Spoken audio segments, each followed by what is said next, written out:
नमस्कार दोस्तों। किसी गांव में एक भोला नाम का एक गरीब किसान रहता है।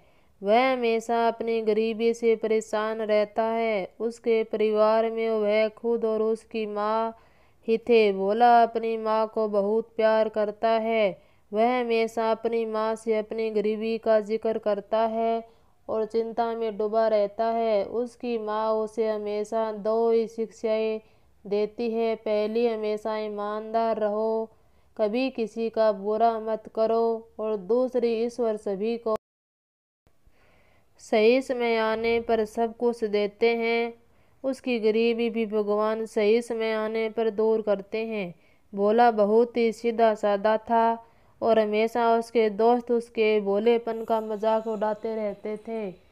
एक दिन उसने एक सपना देखा कि उसके घर पर अचानक सोने के सिक्कों की बारिश हो रही है। वह इस सपने के बारे में अपने दोस्त रामू को बताता है तो रामू उसका मजाक उड़ाता है और कहता है, हाँ, मुझे भी सपना आया था कि खेत में सोने के सिक्कों की बारिश हुई है। सिक्कों का घड़ा निकलता है और मुझे मिलता है। यह कहकर वह हंसता हुआ वहां से निकल जाता है। अगले दिन भोला अपने खेत में रोज की भांति हल चलाता रहता है कि अचानक उसकी नज़र जमीन के नीचे एक घड़े पर पड़ी। वह जैसे ही घड़े को खोलता है, उसकी आंखें फटी की फटी रह जाती हैं। उसमें सोने के सिक्के भरे हुए थे।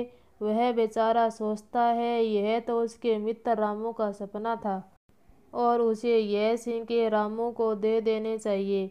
वह जाकर रामू से कहता है, रामू, तुम्हारा सपना पूरा हो गया है। जाओ, जाकर अपने खेत से अपने सोने के सिक्कों से भरा हुआ घड़ा ले लो। यह कहकर भोला अपने घर की ओर चल पड़ता है और अपने सपने पूरे होने का इंतजार करता है। उसे लगता है कि शायद अब सोने के सिक्कों की बारिश होगी। उसकी यह बात सुनकर उसकी माँ परेशान होकर कहती है, भोला, तू तो सचमुच का ही भोला है। भला सोने के सिक्कों की बारिश होती है क्या? सो जा चुपचाप। उधर रामू सोचता है, क्या वह मुझे बेवकूफ़ बना रहा है या वह खुद इतना बेवकूफ़ है? भला कोई ऐसा करता है क्या? मगर चलो चल के देखते हैं। रामू जैसे ही खेत में पहुंचता है, वहां उसे एक घड़ा दिखाई देता है।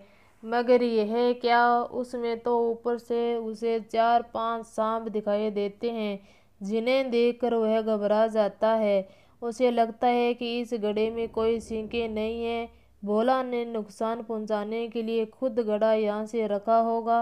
रामू सोचता है, आज रात भोला के घर जाऊंगा और भोला की छत से यही घड़ा उसी के ऊपर उल्टा कर दूंगा। उसी रात को रामू भोला की छत पर चढ़ता है, छत की खपरेल हटाता है और देखता है कि नीचे भोला सोया हुआ है। रामू घड़े का ढक्कन हटाता है और पूरा घड़ा भोला के ऊपर उल्टा कर देता है और फिर चुपचाप घर चला जाता है। सांप नीचे गिरते ही खेतों की ओर भाग जाते हैं। इधर भोला के ऊपर सोने के सिक्के टपाटप गिर रहे थे। घड़े में नीचे सिक्के थे जो रामू को नहीं दिखे, उसे सिर्फ ऊपर के सांप दिखे। सिक्कों को गिरने से भोले की आंखें खुल गई।